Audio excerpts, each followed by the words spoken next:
Hi, welcome back for this week, and I'm Nat Tucker. Today we're going to be talking about hats. Now it might look a little bit strange because I'm all rugged up because it's freezing cold here in Adelaide, but we're going to be talking about hats because it is time for us start to get these guys out. So I know last weekend I wish I wore one. All right, so the perfect hat to buy. Now, this guy is the straw trilby, so he's really well priced, very easy to, let's just say, find them at great prices and in lots of awesome colours. So this is my hair colour, so blonde, being blonde. Now, if he was only blonde, only yellow straw, he could look a wee bit little washed out, but we've got a little bit of mascara on this. So the little brown bit going around here adds a little bit of mascara. So sometimes if you're wearing a colour and you do feel really washed out by that colour, just look for it with a little bit of edging, a little bit of mascara. You hear me say this all the time, guys. Everything works better with mascara. So I put him on, so when I wear him, he naturally blends back into my hair. And I should be wearing him like this for my Sun Smart. Okay, so I'm going to put him like that, cover that nose, right? So you can see the bit of mascara there, it just gives it a little bit more kick so it's not washed out. And with the trilby, the best hat brim is to come out about 1 or 2 fingers further than your nose. So we've got little teeny noses there. We've got our brim coming out a little bit further than that. So that puts it in scale. The great thing about the trilby as well is it does kick up the back and then flatten down the front. That way you're not getting an even flying saucer sort of brim, because a flying saucer brim where it's completely flat all the way around does indeed shorten you. So having a little bit of a kick up with the difference, pointed difference, can add a little bit of length. So blonde trilby. Now you're going to see why I also have a brunette trilby. So if I want to do a bit of contrast, when I put this guy on, you're going to notice that everything that I'm wearing that has darkness in it will relate to this. Okay, so I'll pop him on.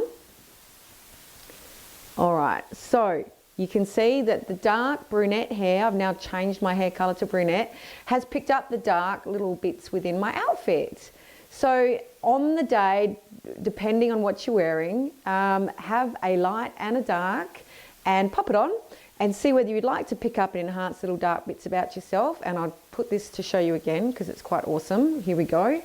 Or go with your natural hair color and have the little dark bits within your outfit stand out. If you are wearing bathers, same thing goes. So you probably have a little bit of mascara in your bathers, choosing whether you change your hair to brunette for that day, if you're not already brunette, or whether you, I should say this is the brunette one, change your hair to brunette on that day with that, or stick with the natural blondes, like that. So you should see the difference. But if you can own both, so if you can get a dark and a light in those, and if you want to go one step further, you can also get a print, okay? Which would be blending the both of them together. So if I sewed those together, okay, they would be a print. It's another exciting thing to do. So dark and light in those. Now I do want to talk about caps as well, because caps, when you're running around with the kids or even just jogging, running yourself, you know, if you're a little bit crazy, we all need a cap in our life. So grey is so versatile. So you watch what happens with grey. He is basically not even there. So grey will just sit, a light grey, just sit back really nicely. Doesn't matter what I'm wearing, grey will just work. And this guy is a khaki, and what you'll notice with him, and I'm going to show you this in a second as well, I'll put khaki on. So this is go away green, so it disappears. So there is no, you can't see him. So can you see how he's just disappeared? Like he's nothing. He's a hat looking after my nose, looking after my face, but he's in a go away green color, which is a khaki, which is so muted and dirty, it just completely recedes back into the background. Now I'm going to put the light gray on again so you can see the pop of difference between the two of them. So this is the one when I really don't want anybody to be noticing that I'm wearing a hat. And then this is the one that will just enhance, just sit there, light grey, goes with everything. You can still see I'm wearing a hat because it's a light grey. It will advance. So you see that. Now can you see the difference? Awesome.